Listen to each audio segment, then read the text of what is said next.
السلام علیکم پاکستان، حمید نقیبی آپ کی خدمت میں حاضر ہے۔ ناظرین، بیجنگ کے ریڈ کارپٹ پر صدر ٹرمپ کے ساتھ چلنے والے اس وفد میں دو ایسے چہرے موجود ہیں جن کا وہاں ہونا ناممکن تھا۔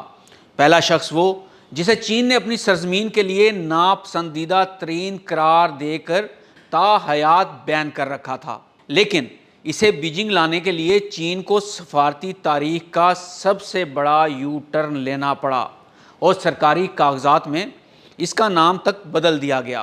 اور دوسرا وہ شخص جو واشنگٹن سے روانہ ہونے والے سرکاری وفد کا حصہ بالکل نہیں تھا، لیکن جب ٹرمپ نے طیارہ ایئر فورس ون الاسکا کے برفیلے میدانوں میں ایندھن بھرنے کے لیے روکا تو یہ پراسرار شخص خاموشی سے جہاز میں سوار ہو گیا۔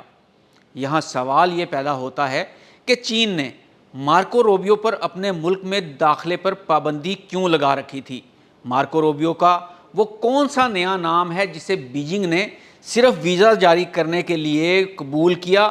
اور کیا یہ چین کی کمزوری ہے یا کوئی بڑی چال؟ ٹیکنالوجی جائنٹ انویڈیا کے سی ای او جینسن ہوانگ کو الاسکا سے جہاز پر سوار کرنے کا خفیہ مشن کیا تھا؟ کیا ٹرمپ چین کو کوئی ایسی چیز بیچنے جا رہے ہیں جو امریکہ کی قومی سلامتی کے خلاف ہے؟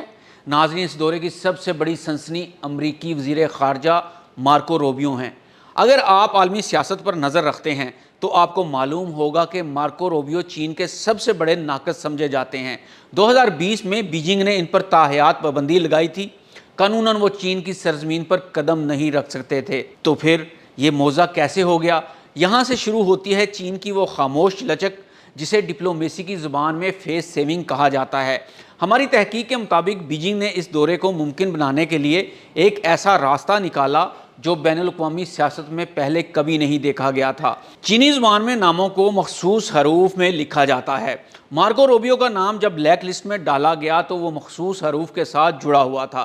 چینی بیوروکریسی نے کمال ہوشیاری سے ان کے نام کے تلفظ کے لیے استعمال ہونے والے حروف کو سرکاری دستاویزات میں تبدیل کر دیا، یعنی صوتی طور پر نام تو وہی رہا لیکن ریکارڈ کی حد تک وہ ایک نیا فرد بن گئے۔ یہ بیجنگ کی طرف سے ڈونلڈ ٹرمپ کو دیا گیا وہ پہلا تحفہ تھا جس نے ثابت کیا کہ چین اس بار ڈیل کرنے کے موڈ میں ہے، لیکن چین کا سخت رویہ بھی وہیں پر اپنی جگہ موجود ہے۔ لیکن سوال یہاں یہ بھی ہے کہ چین اتنا بڑا رسک کیوں لے رہا ہے؟ اس کا جواب اس دوسرے پہلو میں چھپا ہے جو ٹیکنالوجی کی دنیا کو ہلا دینے والا ہے۔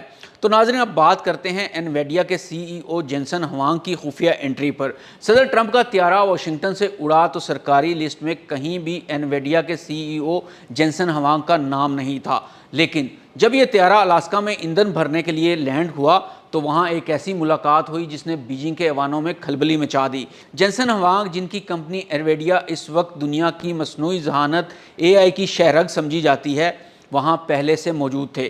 وہ ٹرمپ کے طیارے میں سوار ہوئے اور بیجنگ پہنچے۔ یہ کوئی عام بزنس ٹرپ نہیں تھا۔ چین اس وقت ایک بہت بڑی تکنیکی بحران کا شکار ہے۔ امریکہ کی طرف سے لگائی گئی چپ بین نے چین کی مصنوعی ذہانت کی ترقی کو روک رکھا ہے۔ ٹرمپ ایک پیور بزنس مین ہیں، وہ جانتے ہیں کہ چین کو کس چیز کی سب سے زیادہ ضرورت ہے۔ ذرائع بتاتے ہیں کہ بیجنگ اس وقت ایک گرینڈ ڈیل پر بات کر رہا ہے۔ ٹرمپ نے جینسن ہوانگ کو اس لیے ساتھ رکھا تاکہ وہ چین کو ایک ایسی مخصوص ونڈو کی پیشکش کر سکیں جہاں چین کو جدید ترین AI چپس مل سکیں، لیکن اس کے بدلے چین کو امریکہ کے ساتھ اپنے تجارتی خسارے کو کم کرنے کے لیے اربوں ڈالر کے زرعی اور صنعتی معاہدے کرنے ہوں گے۔ یہاں ایک بات اور بھی قابل ذکر ہے جو آپ کو بتانا ضروری ہے۔ پوری دنیا میں اس وقت چین ریئر ارتھ منرل کا سب سے بڑا سٹیک ہولڈر ہے، لیکن چین کے پاس چپس نہیں ہیں۔ چین وہ امریکہ سے منگواتا تھا جس کے اوپر پابندی لگی۔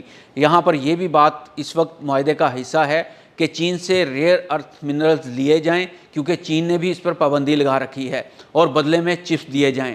تو ناظرین، اسے ماہرین چپس فار پیس یا ٹیکنالوجی بارٹر سسٹم کہہ رہے ہیں۔ سوچئے اگر یہ ڈیل ہو جاتی ہے تو انویڈیا کے شیئرز کہاں جائیں گے اور عالمی ٹیکنالوجی کا نقشہ کیسے بدل جائے گا؟ اس دورے کا تیسرا اور سب سے خطرناک پہلو ایران ہے۔ جس وقت ٹرمپ بیجنگ میں شی جن پنگ کے ساتھ چائے پی رہے ہیں، اسی وقت مشرق وسطیٰ میں تناؤ بھی عروج پر ہے۔ چین ایران کے تیل کا سب سے بڑا خریدار ہے۔ ٹرمپ نے اس دورے میں ایک بہت بڑا کارڈ کھیلا ہے۔ انہوں نے چین کو پیغام دیا ہے کہ اگر وہ ایران پر امریکی پابندیوں کا ساتھ دیں اور وہاں سے تیل کی خریداری کم کرے تو امریکہ تائیوان کے گرد اپنی فوجی نقل و حرکت میں کمی لا سکتا ہے۔ یہ ایک ایسا خونی کھیل ہے جہاں شطرنج کی بساط پر تائیوان اور ایران کے مہرے رکھے گئے ہیں۔ چین نے حال ہی میں اپنی ریفائنریز کو جو بلاکنگ رولز جاری کیے تھے وہ اصل ٹرمپ کو یہ دکھانے کے لیے تھے کہ ہم آپ کی معیشت کو نقصان پہنچا سکتے ہیں، لہٰذا بہتر ہے کہ مل کر سودا کر لیا جائے۔ تو ناظرین، اس پورے منظر نامے کا لب لباب یہ ہے کہ ٹرمپ کا دورہ چین کوئی روایتی سفارتی دورہ نہیں، بلکہ یہ ایک کارپوریٹ ٹیک اوور کی کوشش ہے۔ وہ دنیا کو یہ دکھا رہے ہیں کہ وہ پابندیوں کی بجائے ڈیلز پر یقین رکھتے ہیں، لیکن اس ڈیل کی قیمت بہت بھاری ہے۔ پاکستان جیسے ممالک کے لیے یہ صورتحال انتہائی نازک بھی ہو سکتی ہے، کیونکہ اگر امریکہ اور چین کے درمیان یہ خفیہ اتحاد قائم ہو جاتا ہے تو پاکستان کو اپنی خارجہ پالیسی میں ایک نئے توازن کی بھی ضرورت شاید پڑ سکتی ہے۔ کیا ہم اس بدلتی ہوئی دنیا میں اپنی جگہ بنا پائیں گے؟ ضرور بنا پائیں گے۔ مارکو روبیو کا بدلا ہوا نام ہو یا جینسن ہوانگ کی ایئر فورس ون پر انٹری، یہ سب اشارے ہیں کہ پرانی دنیا ختم ہو رہی ہے اور ایک نئی ٹیکنالوجی اور بزنس پر مبنی سفارتکاری جنم لے رہی ہے۔ ناظرین، آپ کو کیا لگتا ہے؟ کیا ٹرمپ کی یہ بزنس ڈپلومیسی دنیا میں امن لائے گی یا یہ محض ایک بڑے طوفان سے پہلے کا سکون ہے؟